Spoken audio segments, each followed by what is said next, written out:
12వ వార్డులో సిపిఎం అభ్యర్థి బండ్ల స్వామిని భారీ మెజారిటీతో గెలిపించాలన్న చుక్కా రాములు. సిద్దిపేట జిల్లా గజ్వేల్ ప్రజ్ఞాపూర్ మున్సిపల్ ఎలక్షన్లో భాగంగా R&R కాలనీలో సిపిఎం పార్టీ అభ్యర్థికి మద్దతుగా రాష్ట్ర కార్యదర్శి చుక్కా రాములు పాల్గొనడం జరిగింది. బీఆర్ఎస్ వాళ్ళు, కాంగ్రెస్ వాళ్ళు ఒకరి మీద ఒకరు నిప్పులు చెదురుకోవడం, కుర్చీ కోసం దుమ్మెత్తి పోసుకోవడం తప్ప మీరు చేసిందేమీ లేదు. మతోన్మాది బీజేపీ పార్టీ కానీ, ఇప్పుడు అధికారంలో ఉన్న కాంగ్రెస్ పార్టీ కానీ, గతంలో సమస్యలు సృష్టించిన బీఆర్ఎస్ పార్టీ కానీ ఈ ముగ్గురు గెలవడానికి అర్హులు కారు. గజ్వేల్ ప్రజ్ఞాపూర్ మున్సిపాలిటీలో జరుగుతున్న మున్సిపల్ ఎన్నికల్లో 12వ వార్డు నుంచి సిపిఎం పార్టీ కౌన్సిలర్ అభ్యర్థిగా బండ్ల స్వామి బరిలోకి దిగారు. మల్లన్న సాగర్ ప్రాజెక్టు కారణంగా సర్వం కోల్పోయిన ముంపు గ్రామాల ప్రజలకు న్యాయం సాధించడమే లక్ష్యంగా ఈ ఎన్నికల్లో పోటీ చేస్తున్నట్లు ఆయన తెలిపారు. మల్లన్న సాగర్ ప్రాజెక్టు కోసం భూములు, ఇల్లు కోల్పోయిన 14 ముంపు గ్రామాల ప్రజలను R&R కాలనీలకు తరలించి వదిలేసి గత బీఆర్ఎస్ ప్రభుత్వం పూర్తి నిర్లక్ష్యం చేసిందని బండ్ల స్వామి ఆరోపించారు. గజ్వేల్ పట్టణ ప్రముఖులకు, ఓటర్లకు సిపిఎం పార్టీ తెలంగాణ రాష్ట్ర కమిటీ వైపు నుంచి నేను నమస్కారం తెలియజేస్తూ ఉన్నాను. ఈ రోజుతోటి ఎన్నికల ప్రచారం ముగుస్తూ ఉంది. ఈరోజు ఇక్కడ గజ్వేల్ మున్సిపాలిటీలో ఉన్న 12వ వార్డులో ఏటిగడ్డ, కిష్టాపూరు ఇదంతా కూడా ముంపు గ్రామ ప్రజల యొక్క వార్డు. ఇక్కడ చాలా పెద్ద ఎత్తున సమస్యలు ఉన్నాయి. ఈ వార్డు నుండి సిపిఎం పార్టీ అభ్యర్థిగా సుత్తి కొడవలి చుక్క గుర్తు మీద బండ్ల స్వామి గారు పోటీ చేస్తున్నారు. వారు తప్పనిసరిగా గెలిపించాలని, వారి సేవల్ని ఇక్కడ ప్రజానీకం వినియోగించుకోవాలని చెప్పి మేము రాష్ట్ర కమిటీ నుంచి ప్రజానీకానికి విజ్ఞప్తి చేస్తున్నాం. ముఖ్యంగా మల్లన్న సాగరు నిర్వాసితుల పక్షాన సిపిఎం నిరంతరమైన పోరాటాలు నిర్వహించింది. అసలు ఈ ప్రాజెక్టు ప్రారంభంలోనే 2014 భూసేకరణ చట్టాన్ని అమలు జరిపి మరి నిర్వాసితులకు ఇంటికి ఇల్లు, అట్లాగే భూమికి భూమి, ప్రతి ఇంటికి ఉద్యోగము ఈ రకంగా ఇచ్చిన తర్వాతనే ఈ ప్రాజెక్టు ఇక్కడ మొదలు పెట్టాలని చెప్పి మేము పోరాడితే మా నాయకుల మీద కేసులు పెట్టారు, లాఠీచార్జీలు చేసి మరి మా మీద హత్యా నేరం కింద మరి జైల్లో పెట్టినటువంటి పరిస్థితి కూడా ఈ జిల్లా ప్రజానీకానికి తెలుసు. ముఖ్యమంత్రి కూడా అసెంబ్లీ సాక్షిగా మా పార్టీని తూలనాడాడు ఆనాడు కేసీఆర్. మేము దెబ్బడాలు, సూదులు పట్టుకొని పోలీసుల మీద దాడి చేసినామని చెప్పి మా మీద అభాండాలు వేశారు. ఎన్నేసినా మేము ప్రజల పక్షాన్ని నిలబడ్డాం, ప్రజల కోసం కొట్లాడినాం, ఇక్కడ పాదయాత్రలు నిర్వహించాం, రకరకాల పోరాటాలు చేశాం. ఇప్పుడు నిర్వాసితులకు అందరికీ ఇక్కడ ఏదైతే R&R కాలనీ పెట్టారో ఇంకా సమస్యలు కొట్టుమిట్టాడుతున్నాయి. ఇవాళ గ్రామాలు వదిలిపెట్టి ప్రజలు ఇక్కడికి వచ్చారు, మరి ఇల్లు ఇచ్చారు, పని ఎవరు ఇవ్వాలి? ఇక్కడ దాని గురించి పట్టించుకునే పరిస్థితి లేదు. ఇక్కడ వైద్య సదుపాయాలు లేవు, అట్లాగే శ్మశాన వాటికలు లేవు. ఇక్కడ ఏదైతే ఒక గ్రామం అనుభవించిందో, మమ్మల్ని అనుభవించిన గ్రామాల్ని ఇవాళ ఖాళీ చేయించి ప్రాజెక్టులు కట్టి ఇవాళ మా బతుకులతో ఆటలు ఆడుకుంటున్న పరిస్థితి. ఇప్పటిదాకా మరి పరిపాలించిన వాళ్ళు కానీ, ఇప్పుడు పరిపాలిస్తున్న వాళ్ళు కానీ, అంటే అటు బీఆర్ఎస్ వాళ్ళు కానీ, ఇటు కాంగ్రెస్ వాళ్ళు కానీ, మీరు ఒకరి మీద ఒకరు ఆరోపణలు చేసుకోవడం తప్ప, ఒకరి మీద ఒకరు మీ కుర్చీ కోసం దుమ్మెత్తి పోసుకోవడం తప్ప ఇక్కడ ప్రజల సమస్యలు పట్టించుకున్న పాపాన పోతలేరు. మరి వాళ్ళు చేయలేదు, ఓడిపోయినరు. మీరు వచ్చి 2 ఏళ్ళు అయింది, మీరెందుకు చేయట్లేదు? అందుకే మేము అడుగుతా ఉన్నాం, ఇవాళ ఈ సమస్యలు పరిష్కారం కావాలంటే మరి ప్రజల తరఫున కొట్లాడేటువంటి శక్తులు, వ్యక్తులు ఉండాలి.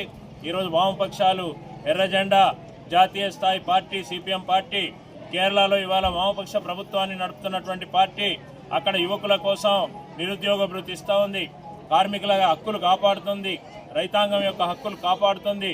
మరి గతంలో తెలంగాణ ప్రాంతంలో నైజాం నవాబుకు వ్యతిరేకంగా మరి ఆనాడు జాగీర్దారులు, భూస్వాములు, వాళ్ళ గూండాలకు వ్యతిరేకంగా పోరాడిన చరిత్ర కలిగినటువంటి పార్టీ. అట్లాంటి పార్టీని ఇక్కడ R&R కాలనీలో గెలిపిస్తే మొత్తం గజ్వేల్ మున్సిపాలిటీలోనే ప్రజల గొంతుకగా ఈ పార్టీ నిలబడుతుంది. ప్రతి చోట కూడా ప్రజాస్వామ్యం బతకాలంటే ప్రశ్నించేవాడు కూడా ఉండాలి.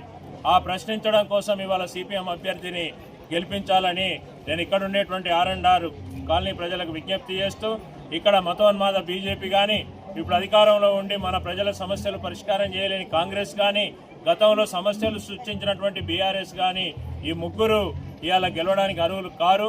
అందుకని ఈ మున్సిపాలిటీలో సిపిఎం పార్టీ అభ్యర్థిని గెలిపించడం ద్వారా ప్రజల కోసము, అభివృద్ధి కోసము మేము నిరంతరం పనిచేసేటువంటి వాళ్ళము, నిజాయితీగా పనిచేసేటువంటి వాళ్ళం.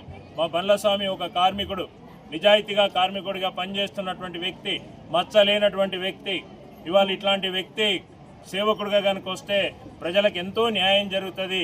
కాబట్టి ఓటును, పవిత్రమైనటువంటి ఓటును మరి చాలా జాగ్రత్త చెప్పేసి మేము కోరుకుంటూ ప్రజానీకం అంతా కూడా సిపిఎం గెలుపుకు సహకరించాలని చెప్పేసి కోరుతూ ఈరోజు బహిరంగ సభ పెద్ద ఎత్తున ఇక్కడ జరిగింది. అత్యధిక మంది పెద్ద సంఖ్యలో ఇక్కడ యువకులు మహిళలు పాల్గొన్నారు. వాళ్ళందరికీ కూడా మా పార్టీ రాష్ట్ర కమిటీ తరఫున నేను ధన్యవాదాలు చెప్తూ సిపిఎంను గెలిపించాలని విజ్ఞప్తి చేస్తున్నాను. మీడియా మిత్రులకు నమస్కారం. ఈరోజు గజ్వేల్ ప్రజ్ఞాపూర్ మున్సిపాలిటీలో జరుగుతున్న 12వ వార్డు ఎన్నికలలో సిపిఎం పార్టీ అభ్యర్థి నిలబడడానికి ప్రధాన కారణం పల్లన సాగర్లో ముంపు గ్రామాలు ఏవైతున్నాయో సర్వస్వం కోల్పోయి ఇక్కడికి వచ్చినటువంటి పరిస్థితి ఉంది. ముంపు గ్రామాలకు ఏదైతే అప్పుడు బీఆర్ఎస్ ప్రభుత్వము హామీ ఇచ్చిందో ఆ హామీలన్నీ నీటి మూటలుగా మిగిలిపోయినాయి. ఆ సమయంలో ఆ ఉద్యమానికి మద్దతు ఇచ్చినటువంటి కాంగ్రెస్ పార్టీ స్వయంగా రేవంత్ రెడ్డి దీక్ష చేశారు. వారు ముఖ్యమంత్రి అయిన మేము సంతోషం వ్యక్తం చేసినాం. 2 సంవత్సరాల నుంచి వారు కూడా ఇటువైపు చూడలేని పరిస్థితి ఉంది. మరి ఇలాంటి సమయంలో ఇక్కడున్న ముంపు గ్రామాల ప్రజాభిప్రాయానికి భిన్నంగా అసలు ఎలాంటి ఆ ప్రజాభిప్రాయాన్ని సేకకుండా మున్సిపాలిటీలో విలీనం చేసి ఇక్కడ వచ్చిన ఓట్లను కూడా ఒక్కొక్క వార్డుల పరిపాలన సౌలభ్యం లేకుండా ఆ వార్డులలో వేసినటువంటి పరిస్థితి ఉంది. 15,000 పైచీలకు ఓటర్లు, 20,000 పైచీలకు జనాభా, 6 వార్డుల తరఫున ముంపు గ్రామాలందరికీ న్యాయం జరగడానికి సమస్యలు ఇప్పటికీ అలానే పేరుకొని పోయినాయి. మీరు మొద్దు నిద్ర పోతున్నారు, ప్రశ్నించడానికి ఇక్కడ బాధలు ఉన్నాయని చెప్పి వాళ్ళను మేల్కొల్పడానికి సిపిఎం పార్టీ గెలవడం ద్వారా ఇప్పటిదాకా అయితే ఏవైతే పెండింగ్ సమస్యలు ఉన్నాయో ప్యాకేజీలే కావచ్చు, నష్టపరిహారాలే కావచ్చు, కాలనీలో ఉన్న మౌలిక వసతులే కావచ్చు, బడి కావచ్చు, గుడి కావచ్చు, మమ్మల్ని నిరుద్యోగ యువతకు ఉపాధి కావచ్చు, ఇలాంటి అంశాలలో ప్రభుత్వాన్ని కదలించడానికి వీళ్ళందరినీ సాధించి పెట్టుకోవడానికి ఇలా సిపిఎం పార్టీ అభ్యర్థిగా 12వ వార్డుగా పోటీ చేస్తూ ఉన్నాం. ఈ రేపు జరిగే 11వ తారీఖు ఎన్నికలలో సిపిఎం పార్టీని గెలిపిస్తే ఇవన్నీ మేము నెరవేర్చడానికి నిరంతరం ప్రజల వెంబడి ఉండి పోరాడి సాధిస్తామని చెప్పి తెలియజేస్తున్నాం. అభ్యర్థి తరఫున పోటీ చేస్తూ ఉన్నాం. మా పార్టీ గుర్తు ఏదైతే ఉందో సిపిఎం పార్టీ గుర్తు చుట్టే కొడవలి చుక్క నక్షత్రం గుర్తుకు ఓటేసి మమ్మల్ని భారీ మెజార్టీతో గెలిపించి ఆదరించాలని చెప్పి కోరుతాం. సెరెనిటీ మోడల్ హై స్కూల్ విద్యార్థులకు అమ్మఒడి, సామాన్యులకు అందుబాటులో ఉన్న బడి సెరెనిటీ. మేడ్చల్ జిల్లాలో మేటిగా నిలిచి సాటిలేని ఫలితాలను సాధిస్తున్న #1 స్కూల్ సెరెనిటీ. మా ప్రత్యేకతలు ప్రతి విద్యార్థి పట్ల వ్యక్తిగత శ్రద్ధ, activity based learning and digital class rooms, computer lab, 100% ఫలితాలు, sports and cultural activities, yoga, abacus మరియు Vedic maths education. Please visit Serenity Model High School, Nagaram. Admissions are in progress. Call 040-271-46899 and 040-271-48699.